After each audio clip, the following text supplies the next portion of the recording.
Οι Ιάπωνες όταν έρχονται στην Ελλάδα και οι Κορεάτες έρχονται εκστασιασμένοι. Διότι σε αυτές τις χώρες η έννοια του φιλοσόφου, του σοφού, του λογίου έχει τεράστιο κύρος και στην ιστορία τους σοφούς τους τιμούν πάρα πολύ.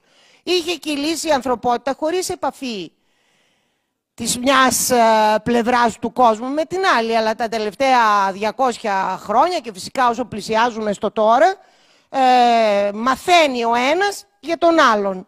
Έτσι και στην Ιαπωνία, στην Κίνα, στην Κορέα, μαθεύτηκε και διδάσκονται πλέον και στα σχολεία τους αρχαίους Έλληνες φιλοσόφους. Μαθαίνουν για αυτούς τους φιλοσόφους και σου λέει, Θεέ μου, να πάμε οπωσδήποτε στην Ελλάδα. Έχω μια φίλη, ξένα εγώ, η οποία μου λέει ότι είναι τόσο προκατηλημένη ευμενώς για αυτό που θα δούνε, που όταν κατεβαίνουν από το αεροπλάνο και προσγειώνονται, κάποιοι από αυτούς είναι βουρκωμένοι, που είναι δύσκολο πράγμα για τον Ιάπωνα να βουρκώσει, γιατί οι Ιάπωνες, ξέρετε, δεν εκφράζουν τα αισθήματά τους, είναι και η γλώσσα τους, έτσι, το έχετε δει ιαπωνέζικο έργο. Στην Ιαπωνία δεν εκφράζεις τα αισθήματά σου, ούτε τα πολύ δυνατά, ούτε τα πολύ καλά, ούτε τα άσχημα. Είσαι γενικά πολύ ελεγχόμενος. Μιλάμε για αυτοπειθαρχία και έλεγχο. Ναι. Το δείχνει, θα έχετε δει κι εσείς ιαπωνέζικα έργα. Εγώ καμιά φορά γελάω, διότι η γλώσσα τους είναι τόσο ισορροπημένη η έκφραση που στη γλώσσα τους δεν καταλαβαίνεις τι συμβαίνει.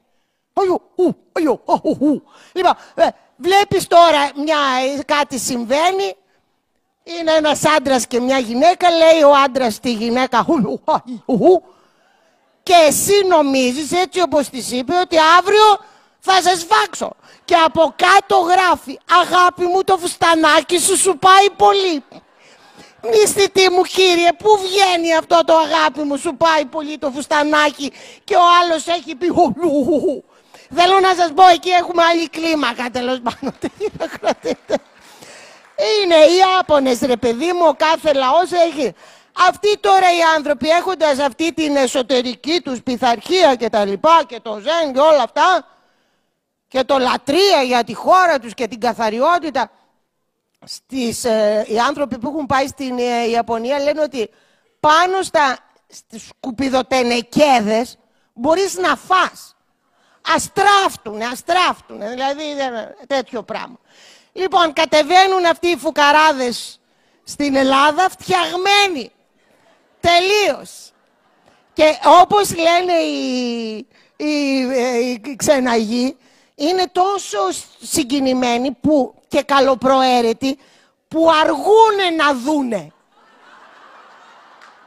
Κάποια στιγμή, τη δεύτερη, τρίτη μέρα, κάποιος θα ψελίσει. Μα εδώ ανοίγουνε το παράθυρο στην Εθνική Οδό και πετάνε πλαστικά μπουκάλια. Δηλαδή, αυτό είναι πιο βαρύ και την ατομική βόμβα που τους ρίξανε οι Αμερικάνοι, καταλάβατε. Και όπως λένε κάποιοι, έχω και εγώ μια φίλη που είναι ξεναγός και είναι πολύ ευτυχής, όπως μου λέει, που ξεναγεί οι Ιαπωνέζους, διότι είναι τόσο πειθαρχημένος λαός που έχει λύσει το πρόβλημά της. Διότι τους λέει, αύριο πάμε στην Κνωσό, ξέρω, 9 η ώρα στο πούλμαν. 9 παρά 5, δεν χρειάζεται να μετρήσεις τίποτα.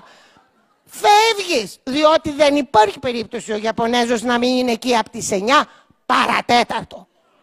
Δηλαδή, ξέρω κάποιες άλλες χώρες που στις 9 και 4 αρχίζουν να έρχονται κάποιοι. Στις 9.30 πέφτουν τηλέφωνα κινητά. Βρε παιδί μου, σε ποιο δωμάτιο είναι ο Γιάννης? Παίρνεις τηλέφωνο το Γιάννη και ο Γιάννης ξυρίζεται και λέει, καλά ρε παιδιά, τι έγινε, σε περιμένει ένα πούλμαν 3/4 Γιάννη. Καλά, δεν χάθηκε και ο κόσμος. Το παν είναι να είσαι άνετος. Ναι. Λοιπόν, εν πάση περιπτώσει, αυτοί οι άνθρωποι είναι ελεηνοί. Όπως καταλαβαίνετε, είναι πραγματικά απαράδεκτοι. Και 9 παρα 5 είναι εκεί πέρα, οπότε δεν τους μετράς και φεύγεις. Πάει, τελείωσε. Και όπως μου λέει, με άλλα δάκρυα έρχονται, με άλλα δάκρυα φεύγουν. Ναι. Εν πάση περιπτώσει,